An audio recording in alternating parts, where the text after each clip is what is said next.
بسم اللہ الرحمن الرحیم۔ اللہ تبارک و تعالیٰ کے پاکیزہ نام سے ابتدا کرتے ہیں جو بہت مہربان اور نہایت رحم والا ہے۔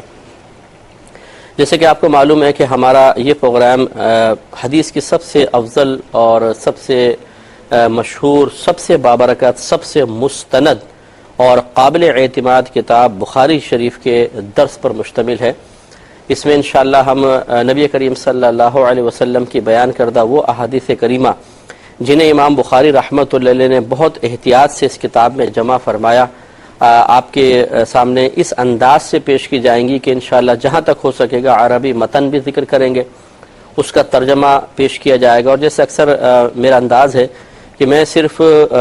قرآن یا حدیث کے بیان پر اکتفا کرنا پسند نہیں کرتا، بلکہ مجھے خود بھی اپنے آپ کو نبی کریم صلی اللہ علیہ وسلم کے کلام کے سامنے یا آپ کے کلام کو ایک آئینے کے طور پہ اپنے سامنے رکھنا ہے اور اس کے سامنے کھڑے ہو کر اپنا عکس اس میں دیکھنے کی کوشش کرنی ہے۔ اسی طریقے سے ہم دیکھنے والوں سے، سننے والوں سے بھی گزارش کریں گے کہ آپ بھی نبی کریم صلی اللہ علیہ وسلم کے کلام کو صرف کلام کی حیثیت سے نہ سنیں، بلکہ یہ ایک پیغام ہے، ایک نصیحت ہے، ایک درس ہے، اور اس کے ذریعے ہم اپنا محاسبہ کر کے اس کی روشنی میں اپنا حساب و کتاب کر کے دیکھیں گے کہ ہم اس وقت کہاں کھڑے ہیں، ہم میں کون سی اچھی صفات ہیں، کون سی خراب صفات ہیں۔ اچھی صفات اگر ہیں تو اللہ کا شکر ادا کریں گے، نہیں ہیں تو انہیں حاصل کرنے کی کوشش کی جائے گی، جس کا طریقہ بھی انشاءاللہ ہم آپ کی خدمت میں پیش کریں گے۔ اور اسی طرح اگر خدا نہ خواستہ ہمارا نفس کچھ بری صفات کا حامل ہو چکا ہے تو ان بری صفات کو خود سے دور کریں گے، بلکہ اس کا طریقہ بھی انشاءاللہ آپ کی خدمت میں عرض کیا جائے گا کہ کس طریقے سے ان بری صفات کو اپنی ذات سے دور کر کے کاملیت کی جانب بڑھا جاتا ہے۔ تو آج سے اس مقدس خطاب کا آغاز کرتے ہیں۔ آپ نے ہمارے پہلے پروگرامز بھی دیکھے ہوں گے۔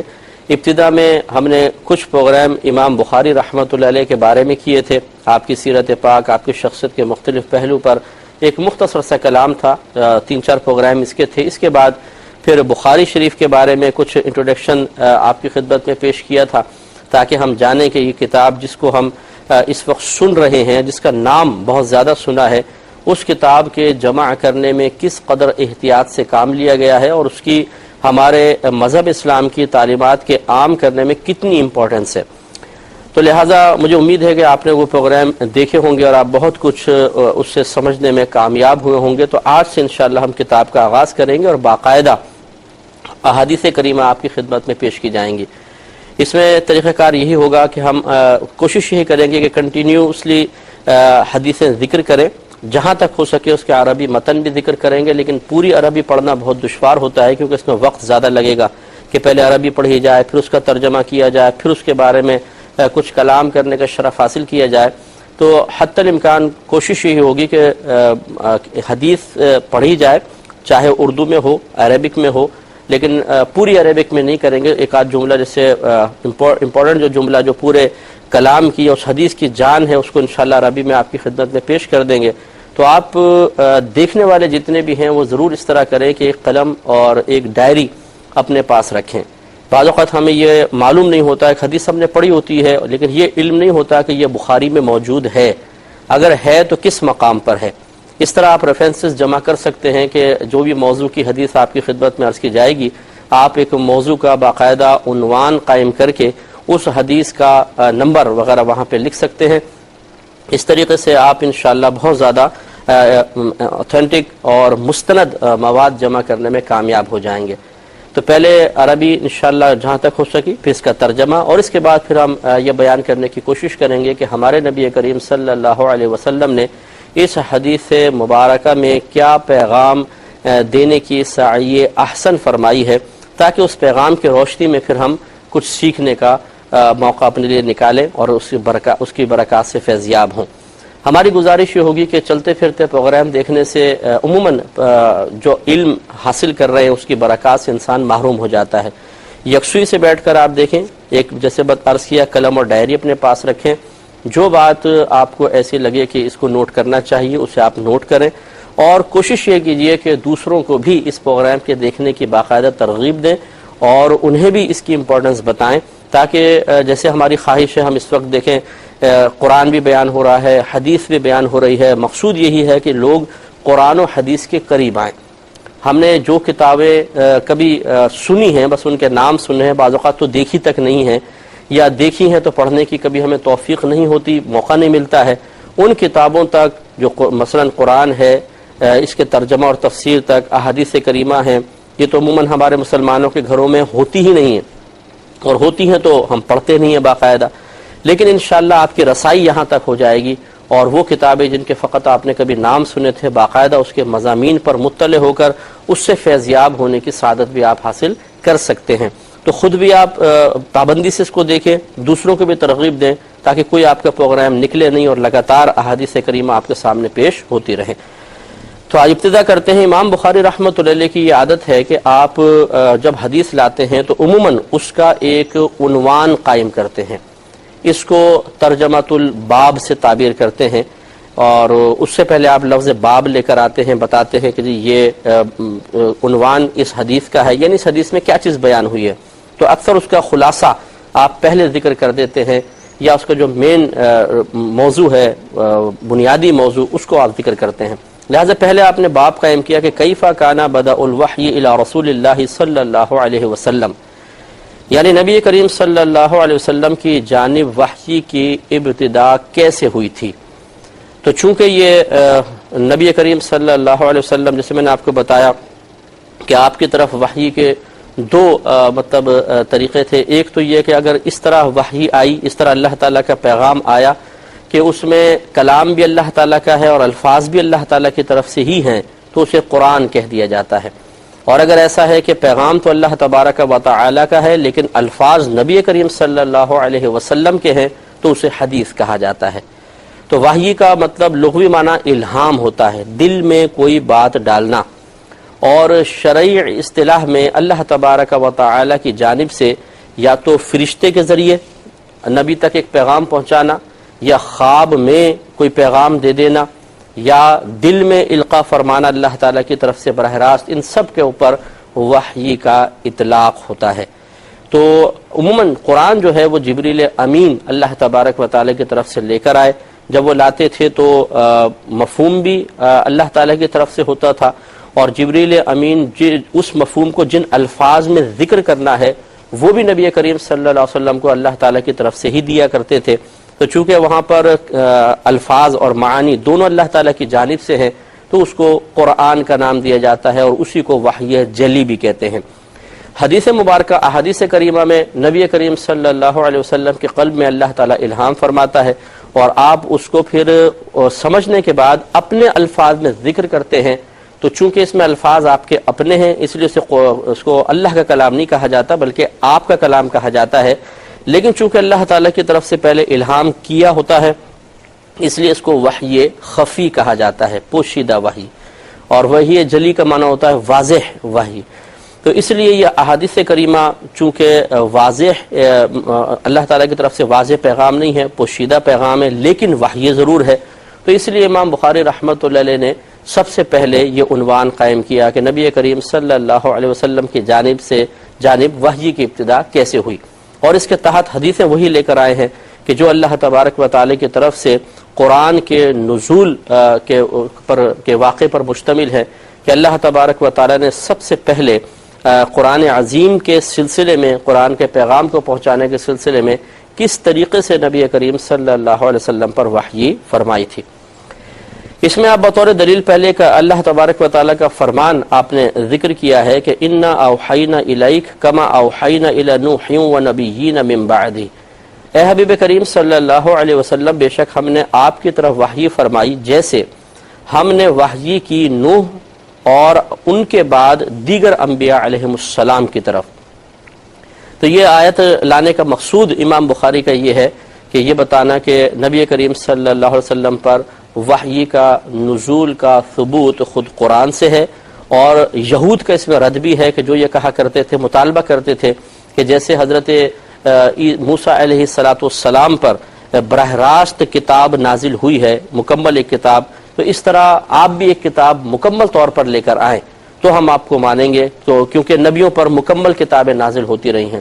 تو ان کا رد کیا گیا کہ یہ غلط بات ہے، ایسا نہیں ہے۔ اگر موسیٰ علیہ السلام کو اللہ تبارک و تعالیٰ نے ایک ساتھ کتاب مکمل طور پر عطا فرمائی تو یہ بھی اللہ تعالیٰ کی عادت کریمہ جاری اور ساری نظر آتی ہے کہ نوح علیہ السلام پر اور دیگر انبیاء علیہ السلام پر باقاعدہ کوئی کتاب نازل نہیں ہوئی، بتدریج اللہ تعالیٰ کے پیغام آتے رہے، لہٰذا ان کا یہ مطالبہ بھیجا ہے، اور جس چیز کا یہ مطالبہ کر رہے ہیں فقط اس کو نبوت کی دلیل قرار دینا غلط ہے، کہ اگر ایک بار کی کتاب نازل ہوئی تو ہم آپ کو نبی مانیں گے ورنہ نہیں، تو یہ غلط ہے، تو اس کا رد بھی اس میں موجود ہے۔ اب حدیث کی طرف آتے ہیں۔ پہلی حدیث امام بخاری رحمۃ اللہ علیہ نے اخلاص کے بارے میں ذکر کی ہے۔ ویسے تو باب عنوان یہ قائم کیا ہے کہ نبی کریم صلی اللہ علیہ وسلم کی طرف وحی کی ابتدا کیسے ہوئی تھی، لیکن پہلے اخلاص سے متعلق جو بڑی معروف اور مشہور حدیث پاک ہے وہ لے کر آئے ہیں، اور اس میں علماء کرام نے فرمایا، شارحین نے فرمایا کہ اس کی وجہ یہ ہے کہ امام بخاری رحمۃ اللہ علیہ نے گویا کہ اپنے آپ کو بھی ایک تنبیہ کی ہے پہلے اس حدیث کو لکھ کر، کہ اس میں جو مضامین ہیں اس میں اس سے مطلب واضح ہوتا ہے کہ جو عمل اللہ تبارک و تعالیٰ کی رضا کے لیے کیا جائے اسی پر ثواب کا ترتب ہوتا ہے، اور جس مقصد کے لیے وہ عمل کیا جائے گا اللہ تعالیٰ اسی مقصد کے مطابق اجر و ثواب عطا فرمائے گا۔ لہٰذا اپنے نیت کو مخلص کرنے کے لیے، خالص کرنے کے لیے آپ پہلے اس حدیث کو لے کر آئے، تاکہ اس کو پڑھ کر ایک دل میں خوف پیدا ہو اور انسان سوچے۔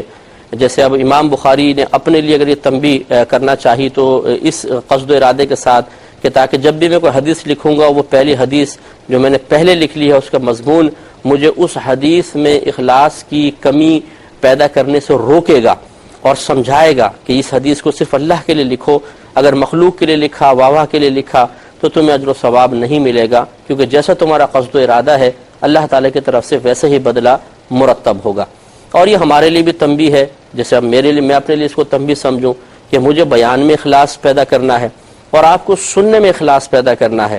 اور یہ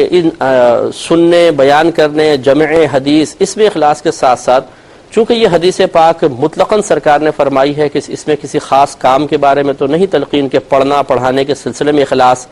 بلکہ مطلقاً اخلاص کے بارے میں ہے، لہٰذا اس کی روشنی میں پھر جیسے میں بھی عرض کروں گا کہ ہمیں اپنے ہر نیک عمل میں اللہ تبارک و تعالیٰ کی رضا کو ہی مطلوب اور محبوب رکھنا چاہیے، اور اس کے لیے اپنے ذہن کو مجتمع رکھنے کے لیے، اخلاص حاصل کرنے کے لیے، عمل کرتے ہوئے نفس و شیطان کی مداخلت کو روکنے کے لیے اس حدیث کے مضمون کو ذہن میں رکھنا انتہائی مفید ہے۔ لہٰذا حضرت عمر فاروق رضی اللہ تعالی عنہ اس کے راوی ہیں، یہ کہتے ہیں کہ سمعت رسول اللہ صلی اللہ علیہ وسلم یقول، کہ میں نے نبی کریم صلی اللہ علیہ وسلم کو سنا، آپ فرما رہے تھے انما الاعمال بالنیات، کہ محض اعمال نیتوں کے ساتھ ہیں۔ احناف کے نزدیک یہاں اعمال سے پہلے ثواب پوشیدہ ہے، یعنی انما ثواب الاعمال بالنیات، یعنی سرکار کے فرمان کا مقصد یہ ہے کہ اعمال پر ثواب کا ترتب نیتوں کے ساتھ ہوتا ہے۔ اگر انسان اچھی خالص نیت کرتا ہے، عبادت کی نیت سے، اللہ تعالیٰ کو راضی کرنے کی نیت سے عمل کرتا ہے تو اس پہ ثواب کا ترتب ہوگا، ورنہ نہیں ہوگا۔ پھر آگے نبی کریم صلی اللہ علیہ وسلم نے مزید ارشاد فرمایا کہ وَإِنَّمَا لِإِمْرِئٍ مَّا نَوَىٰ، ہر شخص کے لیے وہی ہے جو اس نے نیت کی۔ فَمَنْ كَانَتْ هِجْرَتُهُ إِلَىٰ دُنْيَا يُصِيبُهَا، پس وہ شخص کہ جس کی ہجرت دنیا کی طرف ہو تاکہ وہ اس کو پالے،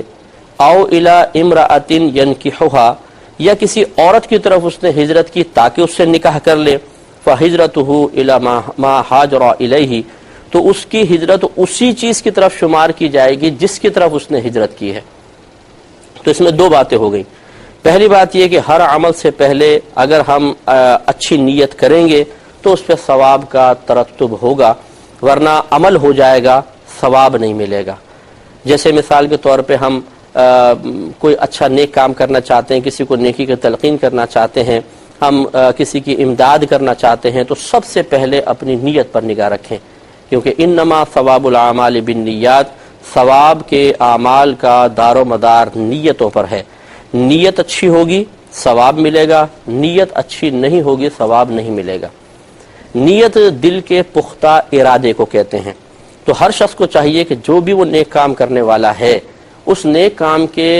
ارتکاب سے پہلے، اس کے آغاز اور شروع سے پہلے ہی اپنے باطن میں جھانک کر دیکھے کہ میں یہ نیک کام کیوں کر رہا ہوں۔ مثال کے طور پہ ہم کسی سے نیکی کی بات کہنا چاہتے ہیں، کیوں؟ ہم نماز پڑھنا چاہتے ہیں، کیوں؟ روزہ رکھنا چاہتے ہیں، کیوں؟ قرآن پاک کی تلاوت کرنا چاہتے ہیں، کیوں؟ اپنے آپ سے پہلے ہمیں سوال کرنا ہوگا اور اس کا جواب تلاش کرنا ہوگا. اگر جواب صرف اتنا ہے، صرف اتنا کہ فقط اپنے اللہ کی رضا کے لیے کر رہا ہوں، تو یہ بہت اچھی بات ہے، اور انسان پھر مطمئن ہو کر یقیناً اس نیک عمل کا ارتکاب بے خوف ہو کر کرے. لیکن اگر جواب میں اللہ تبارک و تعالیٰ کی رضا کے ساتھ ساتھ مخلوق کی رضا کے حصول کا بھی ارادے کا جواب آیا کہ یہ بھی حاصل کرنا چاہتے ہیں،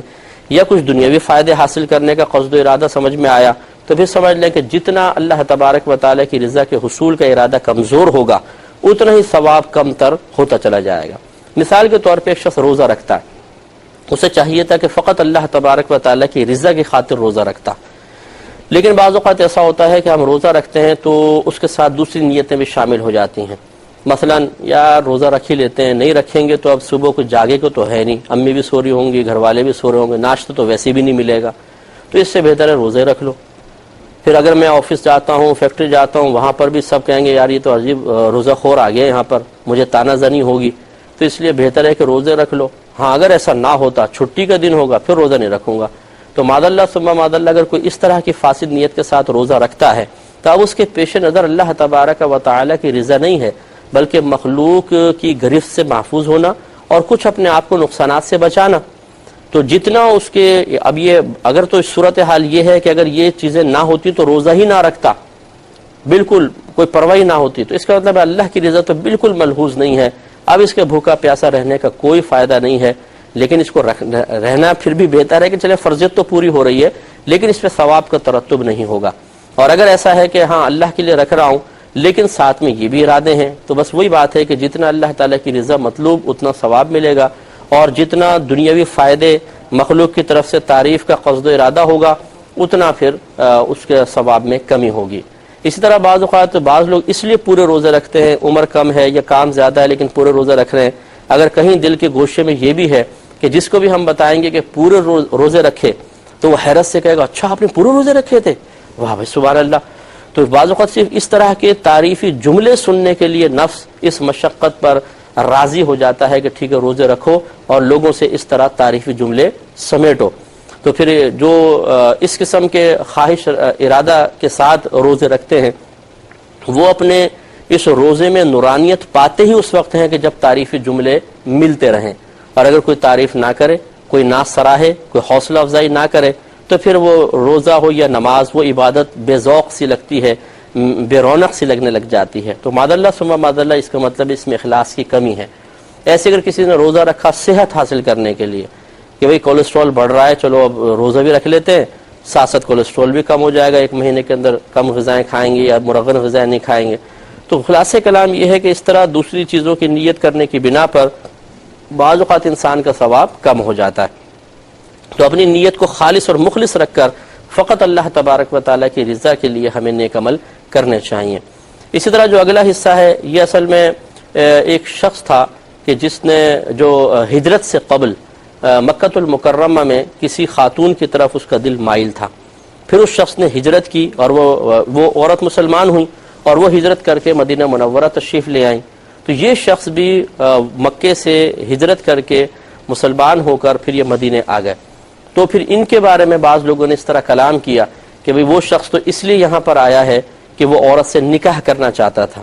تو نبی کریم صلی اللہ علیہ وسلم نے پھر یہ حدیث پاک بیان فرمائی کہ جس شخص کی ہجرت اس لیے ہے کہ وہ دنیا کو حاصل کر لے یا اس نے اس لیے ہجرت کی ہے تاکہ کسی عورت سے نکاح کر لے تو اس کے لیے وہی ہوگا جس کی طرف اس نے ہجرت کی ہے. یعنی کہ اس کو دنیا کے لیے کی ہے تو دنیا ہی ملے گی، اللہ تعالیٰ کی رضا حاصل نہیں ہو سکتی ہے. اور اگر اس نے عورت سے نکاح کرنے کا قصد و ارادہ کیا ہے تو پھر عورت کے نکاح کا فائدہ تو حاصل ہو سکتا ہے لیکن اللہ تبارک و تعالیٰ کی رضا حاصل نہیں ہو سکے گی. اس پہ انشاءاللہ مزید تبصرہ کریں گے اپنے نیکسٹ پروگرام میں. آپ سے گزارش ہے خود بھی دیکھیے، دوسروں کو دیکھنے کی ترغیب دیجیے اور ہمارے لیے بھی دعا کیجیے اللہ تعالیٰ ہمیں بھی استقامت کے ساتھ یہ حدیثوں کا فیض آپ تک پہنچانے کی توفیق عطا فرمائے. آمین. وآخر دعوانا ان الحمد للہ رب العالمین.